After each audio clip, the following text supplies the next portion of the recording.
এইটো যোৱাকালি নিশা পৰা বুলি আমি শুনিছোঁ খবৰ পোৱা মতেদি। এনে অনুমানিক তেনেকৈ কৰিব নোৱাৰে। আগে পিছে কিন্তু বাঘ এটা উদ্ধাৰ কৰা হৈছে।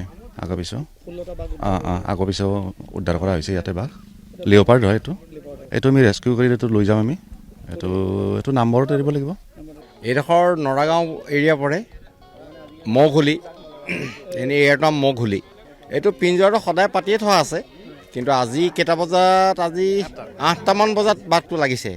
ইয়াত আগতেও 6-7টা বাঘ লাগিছে আমাৰ বাগানত। ইয়াত তাৰমানে আজি ক্ৰমাগতভাৱে 7-8টামান বাঘ ধৰা হৈছে পিঞ্জৰাভুক্ত হৈ, আৰু তেওঁলোকক নিৰ্দিষ্ট স্থানত মেলি দিয়া হৈছে।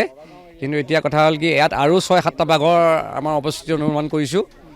ইয়াত 7টা বাঘ, টোটেল 16টা বাঘ ইয়াৰ পৰা যোৱা হৈছে আমাৰ এই নৰা বা কাকতি ৱাৰ্ডৰ পৰা।